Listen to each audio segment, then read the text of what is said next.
Welcome to TrueCircles.net. We have with us today Abdul Mujib Khan. He's the managing director of Tamkeen Solutions.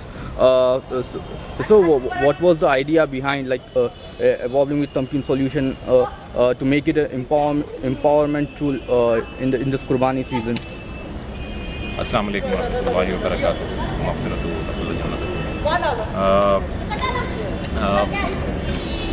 For a very long time, almost about since the Sachar Committee report came out in 2006, we've been talking about Muslims being the worst community in both economically and across all empowerment indicators. Muslims are on the lowest ladder. We've been talking about it across the country. We've been debating how we can turn this situation around. We've been asking the government for various programs and schemes specially designed for minorities. While all of this is extremely important and we must keep up our efforts and increase our efforts, inshallah ta'ala, what was glaring at us, some of us, was the various opportunities we have as an ummah to do something for ourselves. In fact, in Surah Ra'd, Allah Ta'ala is telling us that He will not send us help unless an ummah does something to help itself. We were inspired by that line and we said, how can we do something for ourselves in a way that empowers Muslims who are living in villages in India and who are living the poorest life that an Indian can live. And then it struck us that year after year after year, those of us who are well-to-do, who have jobs or businesses and have good income, slaughter lambs for Bakreid. Across India, approximately about 5,000 crore rupees is being spent by Muslims in India for purchasing the sheep for slaughter. Unfortunately, not a penny of this money, 5,000 crores. And how do we spend this money? We spend this money overnight. Right? Just 2 days before Bakreid, everybody takes out money from their pockets, goes to the market, purchases sheep. Right? Can this money not do more for our community than just getting me a sheep? Right? I mean, until last year, I was a purchaser of sheep. Yes. Right? I'm spending 6,000 rupees, 5,000 rupees, 7,000 rupees in purchasing sheep. Can we do something more with that money was the question that I was with. And it struck me that if we changed one behavior, right? Instead of purchasing sheep at the end of the 2 days before Bakreid, if I purchase sheep 2 days after Bakreid, right, for the next Bakreid, then what we can do is we can give sheep to poor villagers across the country so that they grow these sheep. It empowers them, it creates a livelihood opportunity for them, and they cannot grow this sheep just like that. We'll have to invest significantly in helping them learn how to grow sheep and also help them understand what truly is empowerment. Right?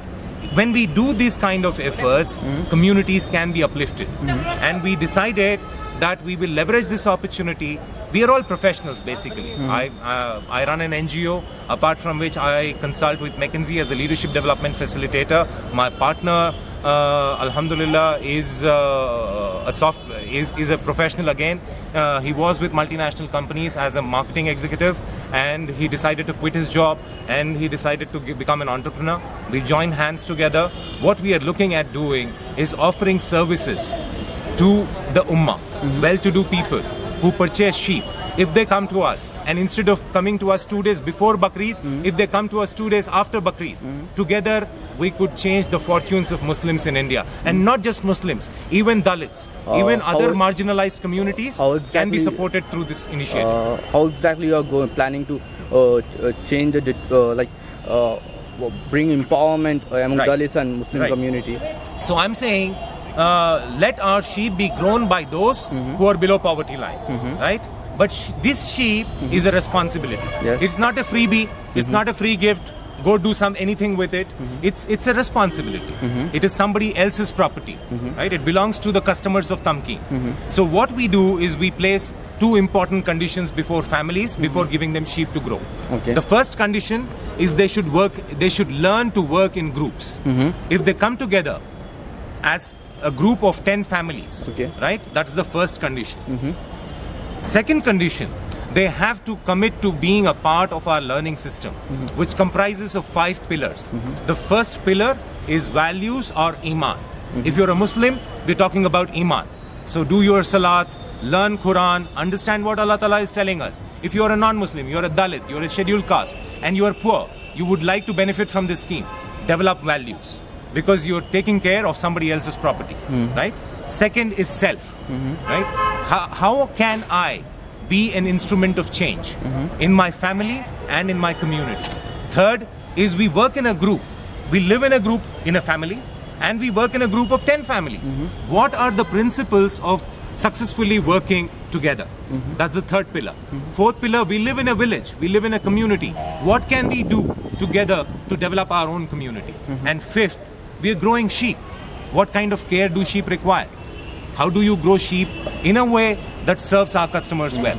So you evolve self-help groups. Yes. Through self-help groups and through our learning system, we help these people understand how they can come out of poverty by themselves. And that's how we are empowering poor Muslims and other poor across our country, inshallah. So what will be the profit sharing ratio? The profit sharing, we give them sheep, we give them vaccination, we give them high protein diet, we give them insurance. What do?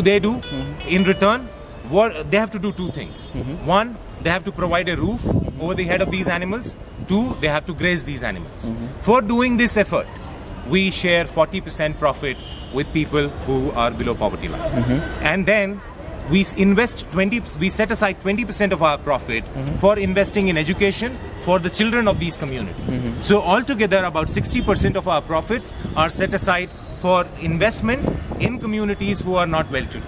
And we retain only 40% profits for us to be a thriving enterprise. So, as you said, 20% will go to the education initiative. Yes. So, what are your plans when the 20% profit evolves?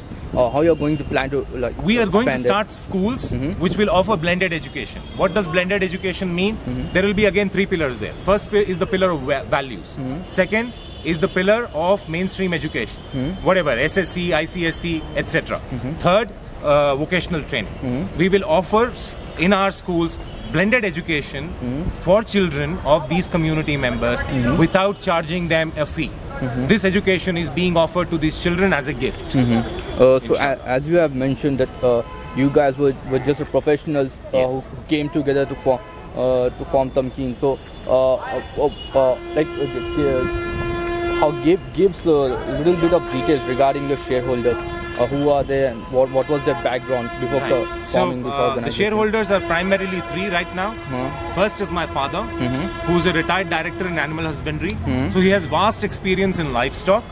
And the next is me. I run an NGO called Bhumi. Apart from this, I also consult with McKinsey for about a week in a month. The next shareholder is Mansoor Bhai, and he is an MBA. He was a marketing executive for a long time, for almost about 15 years, had a distinguished career across multinationals, and he's now joined as a partner in our firm. And so currently we have 3 major shareholders, and we are looking at inviting other shareholders as we grow. So are you going to limit this initiative only to Bakreid, or you want to No, this is an initiative that is available round the year. So you want lamps for your marriages, you want lamps for aqiqah, you want lamps for functions and parties, you can come to us, inshallah. Are you going to have plans to expand it outside Hyderabad? We are even looking at we are looking at pan-India operation to start with. In the next 10 years, we intend to focus on India. But an initiative of this kind is relevant to Sri Lanka. It's relevant to Bangladesh. It's relevant to Pakistan. It's relevant to many sub-Saharan African countries where Bakreid is practiced religiously. Right? That can become a bedrock of transforming communities, alhamdulillah. The people who took care of your sheep, what was their reaction when you approached them with this kind of idea? First, they were confused. They said, why would anybody want to help us? Then they thought, maybe he's getting something out of it. So after being with us for about 7 months, they're truly convinced that there are good people in this world. And they can be one of those good people too. And they're working towards that. All right. Thank you for speaking to us. Thank you.